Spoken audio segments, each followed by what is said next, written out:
My name's Sarah, 51 years young, or old, depending on the kind of day I'm having. If you're expecting a tale of whimsy or a life that's been anything but ordinary, you might as well grab a seat because it's been one heck of a ride. Let's start with the heart of my world, Emily. My girl, my everything. Raising her on my lonesome wasn't part of the dream, you know? Her dad decided a fresh start was in order, across the globe, no less, leaving us high and dry. That man swapped us out like last season's wardrobe, and before I knew it, he had himself a shiny new family. So, there it was, just me and Em against the world. My days? They blurred into one long shift, juggling jobs like a circus act. The diner by day, the bar by night, and on good days, a bit of cleaning work squeezed in between. Sleep was a luxury, a fleeting visitor between shifts. But seeing Emily smile, hearing her laugh, that was the real paycheck. But Em, bless her, she's 23 and still figuring out life's big puzzle. Jobs? She's had more than a few, but none stuck. It's the boss, Ma, he's a real piece of work. Or, I can't deal with customers, they're all insane. Excuses as colorful as a painter's palette. Each job ended with her back on our couch, phone in one hand, remote in the other. And me? I just couldn't stay mad at her. It's alright, Em. Something better will come along, I'd say, hiding the worry gnawing at my gut. Because that's what you do when you love someone, you wear the world's troubles so they don't have to. One particularly rough day, after a double shift that had me more bone than flesh, I came home to find Emily sprawled on the sofa, a mess of job application forms scattered around like confetti. Hey, Ma, she greeted without looking up, her attention glued to the TV screen. Hey, kiddo. Anything bite today? I asked, shedding my coat and the weight of the day. She shrugged, a gesture I knew all too well. Nah, it's all crap. Why bother? They don't want to pay a living wage anyway. I sighed, a mix of exhaustion and frustration brewing. Em, we talked about this. You gotta start somewhere, right? Can't be picky in times like these. Whatever, Ma. It's easy for you to say. You're used to busting your back for peanuts, she fired back, her words sharp like a knife. That stung. Not gonna lie. But anger? It never had a place in our home. I bit back the retort simmering on my tongue and instead, forced a smile. Maybe so, kiddo. But those peanuts kept a roof over our heads and food on the table. Someday, you'll understand that. Emily rolled her eyes, the universal sign of young adult disdain. Sure, Ma. I'm hitting the sack. Night. Watching her disappear into her room, a part of me ached. Ached for her to see the world not as an adversary, but as a challenge to be met head-on. Yet, there I was, picking up the scattered forms, tidying up the living remnants of her latest defeat. The thing about life is, just when you think you've got it all figured out, it throws you a curveball. And not the kind you can hit out of the park. No, I'm talking about the kind that hits you square in the chest and leaves you gasping for air. That's exactly what happened the day Emily decided to drop her little bombshell. It was a Tuesday, not that it matters, but I remember because Tuesdays were meatloaf nights. I was in the kitchen, elbows deep in ground beef, when Emily waltzed in, her face all lit up like a Christmas tree. Behind her trailed Alex, a guy I'd seen maybe once or twice before. I didn't have anything against him, but let's just say he wouldn't be my first pick for a son-in-law. Not that I was thinking about that kind of stuff, until I had to. Ma, guess what? Emily chirped, bouncing on her heels. I glanced over, eyebrow raised. You finally decided to clean your room? She rolled her eyes, a grin spreading across her face. Funny, Ma. No, better. Alex and I got married. You know that feeling when your heart skips a beat? Yeah, mine skipped, tripped, and fell flat on its face. Married?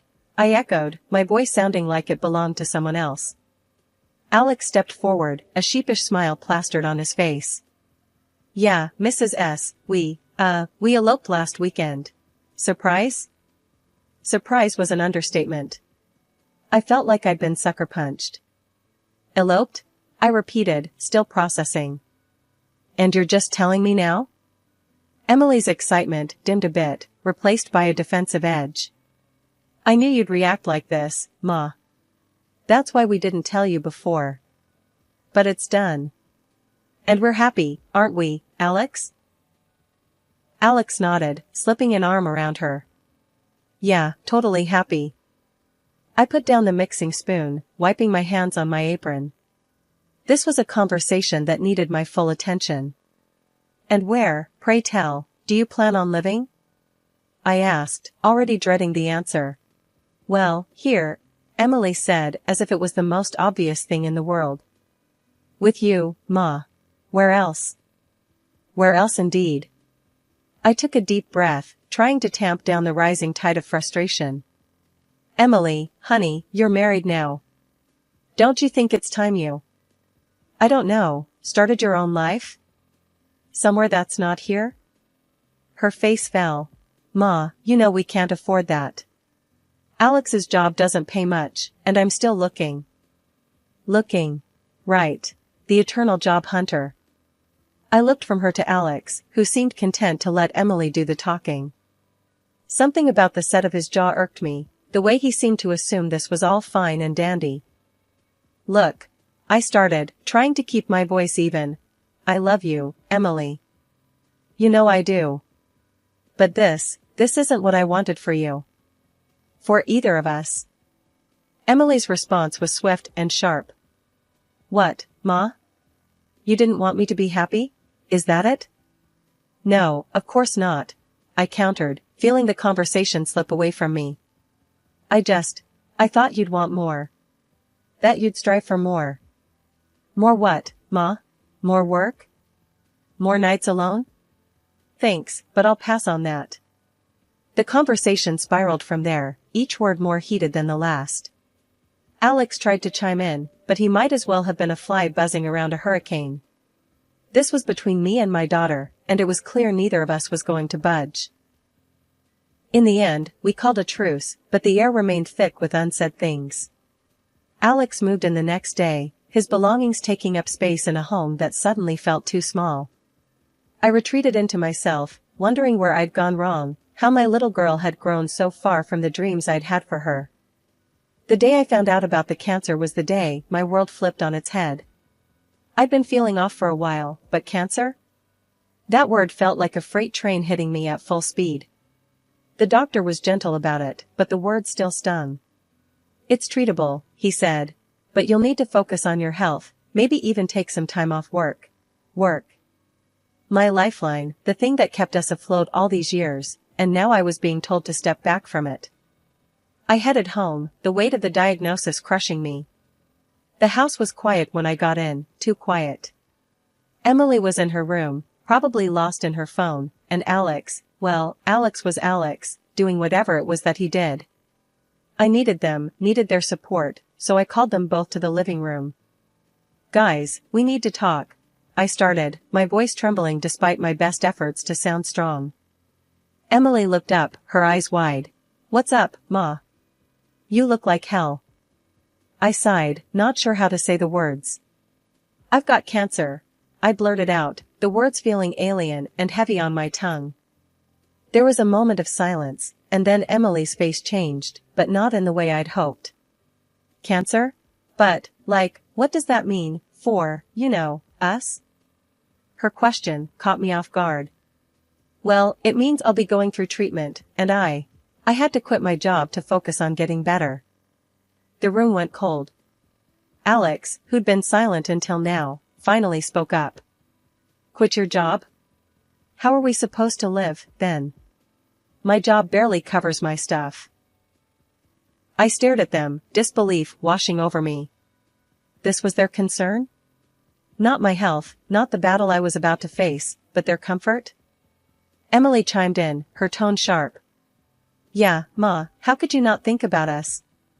What are we supposed to do now? The disappointment hit me like a second diagnosis.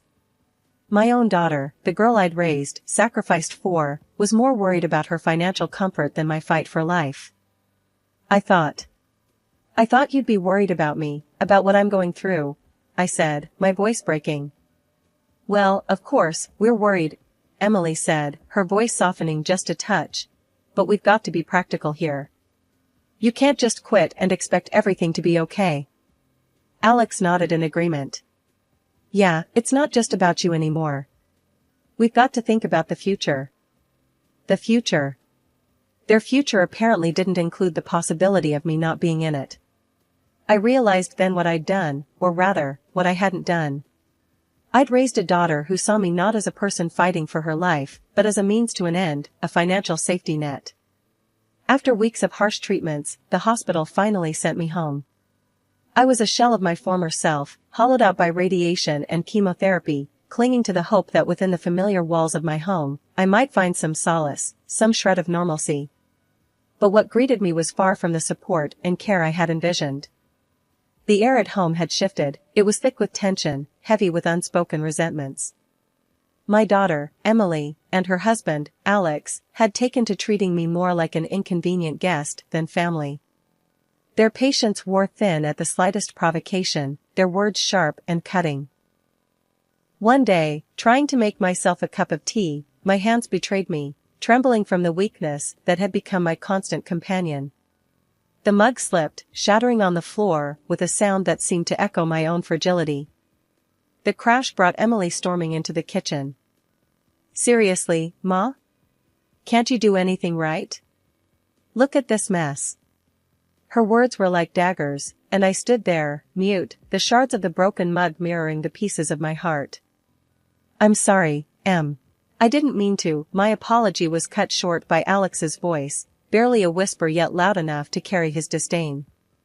How tired you are, you sick old woman. Their words, sharp and unforgiving, were a far cry from the care I had hoped for, the love I thought we shared. Each day was a battle, not against the cancer that ravaged my body, but against the coldness that had taken root in my own home. I moved through the days in a daze, my every action, every sound, seemingly an annoyance to them. Asking for help became an exercise in humiliation. Em, could you help me up? I'd ask, reaching out for support. The response was always the same, a huff of irritation, a reminder of her own priorities. And so there are plenty of things to do, and you too, she'd snap, leaving me to fend for myself. Night after night, I cried myself to sleep, the sound of my sobs a solitary lament in the silence of the house. I was a burden, a nuisance in my own home, my presence an unwelcome reminder of the fragility of life. Due to constant stress, my health deteriorated, and I was admitted to the room again. After weeks of silence and solitude in the hospital, the last person I expected to see was Emily. Her visits had become as rare as a cool breeze in a heat wave, and yet, there she was, standing at the foot of my hospital bed, looking every bit as uncomfortable as I felt surprised. Hey, Ma, she started, avoiding my gaze. How you feeling? The casualness of her question, as if she'd been by my side all along, stung. Been better, I replied, my voice raspy from disuse. What brings you here, Em? Finally decided to check on your old mother? She fidgeted, looking anywhere but at me. Yeah, well, there's something we need to talk about. It's about the house. The house. My sanctuary, the only legacy my grandmother left me, and our only real home. A lump formed in my throat. What about it? Emily finally met my gaze, her eyes hard. Alex and we've been talking, and we think it's best if you know, transfer the house to us. Legally, I mean. I couldn't believe what I was hearing. Transfer the house? To you and Alex? Why on earth would I do that? She crossed her arms, her discomfort replaced by defiance. Because, Ma, it's practical. Alex is sick of living there, like he's some sort of freeloader. We want to own it, make it ours. It's not like you're going to be around forever, anyway. Her words felt like a slap. The audacity, the sheer insensitivity. My own daughter, viewing my home, my life, as nothing more than a transaction to secure her future comfort. You think I'm just going to hand over everything because your husband doesn't like feeling like a guest? In my own house? It's not just that, Ma. It makes sense. You're here, sick, and who knows for how long. We're thinking about the future. The future? I echoed, incredulous. And what about my future, Emily? Did you ever stop to think about that? Or is it just about what you and Alex want? She sighed, a sound of frustration and impatience. You're being unreasonable, Ma. We're just trying to be practical here. Practical? I shot back, anger and hurt swirling inside me. You're talking about my home like it's a prize to be won. I worked hard for that house, kept it through everything. And you, my own daughter, you come here, not to see how I'm doing, not to offer comfort or support, but to ask me to give up my home? For what? So you can feel more secure in your marriage? Emily looked away. I thought you'd understand, Ma. But I can see you're just too selfish to see the bigger picture. Selfish? The accusation was a bitter pill to swallow. My whole life, I'd given everything to Emily, sacrificed so much, and now, in my time of need, this was how she saw me? Understanding has nothing to do with it, I said, my voice steadier than I felt. This is about respect, about family. And right now, I don't know if I even recognize you, Emily. Without another word, she turned and left, leaving me alone with my thoughts, my pain, and a heart heavier than it had been before. Lying in the sterile silence of the hospital room, the buzzing of my phone felt like a lifeline to the outside world. When I saw it was Janice, my friend who's been in real estate since we were in high school, my heart skipped a beat. She never called without good reason. Hey, Janice. What's up? I tried to keep my voice steady, despite the dread settling in my stomach. Sarah, I don't know how to say this, but I was at the office today, and I saw a listing. It's your house, Sarah. Emily and that husband of hers are trying to sell it. The room spun. What? That can't be right. My house? Are you sure? As sure as I'm standing here. I thought it was a mistake, but I checked the documents myself. They've forged your signature, Sarah. It's listed under their names now. Anger and disbelief churned inside me. But, how could they? I never gave them any permission. This has to be illegal. It is, Sarah. You need to act fast. I knew she was right. My next call was to Mike, an old friend from college who ended up becoming a lawyer. Explaining the situation left me feeling exposed and vulnerable, but Mike's calm demeanor was a small comfort. Sarah, this is serious. We need to file for an injunction immediately to stop the sale. I'll need every piece of documentation you have on the house. We can argue forgery and undue influence, but we have to move quickly. Okay, Mike. I'll get you everything. I can't believe Emily would do this to me. To her own mother. It's unfortunate, but let's focus on protecting what's yours. I'll start the paperwork. Hang tight, Sarah. Hanging up, I was enveloped by a profound sense of betrayal. My own daughter, scheming behind my back to steal the only thing I had left from my grandmother. The thought was suffocating. Days passed in a blur of legal documents and phone calls. Mike was a godsend, navigating the legal maze with a precision that gave me hope.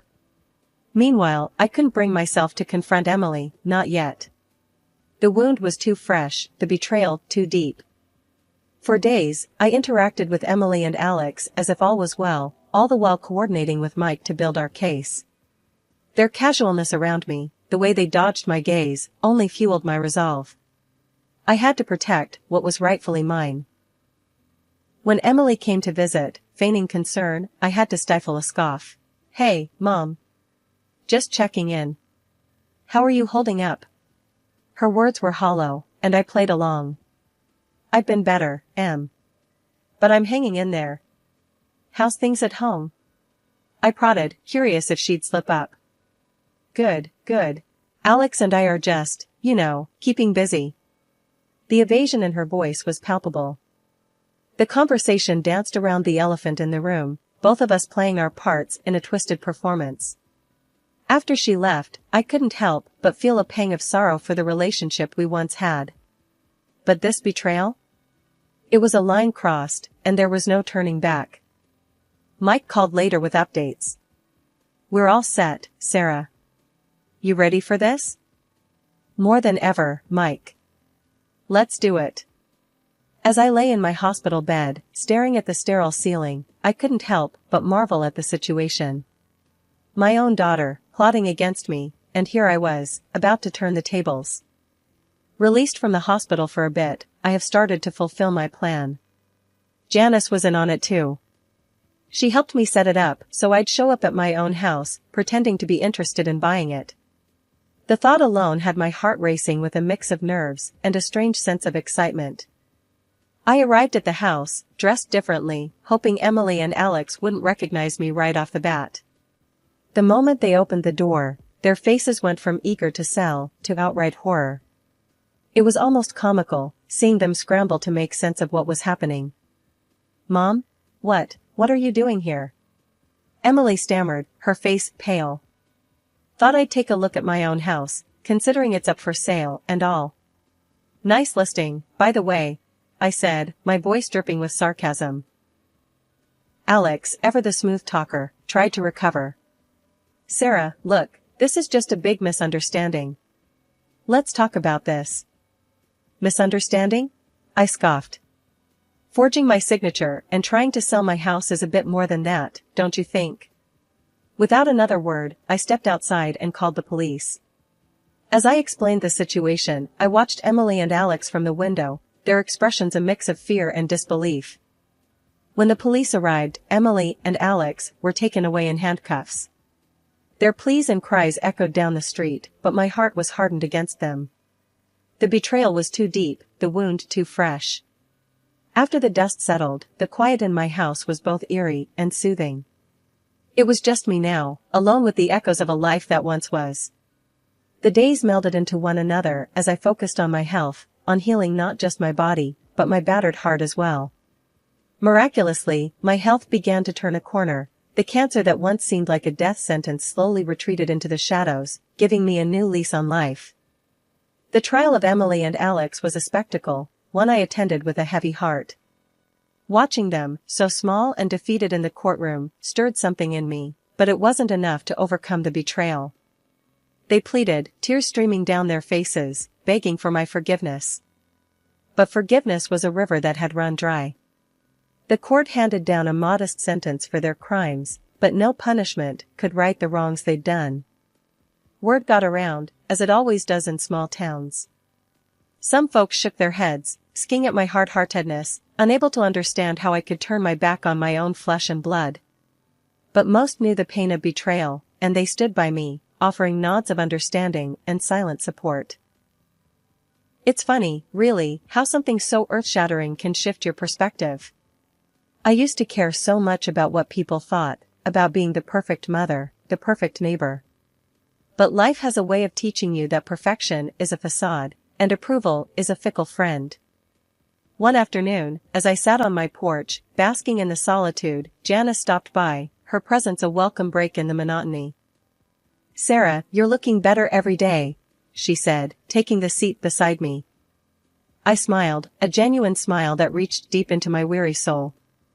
"Feeling it, too. It's funny how peace can heal you in ways medicine can't." Janice nodded, her gaze thoughtful. "Not everyone agrees with your choices, you know. But I think you're one of the bravest people I know." I let out a chuckle, a sound tinged with sadness and wisdom born of pain. "Brave? No, I wouldn't say that. Just tired.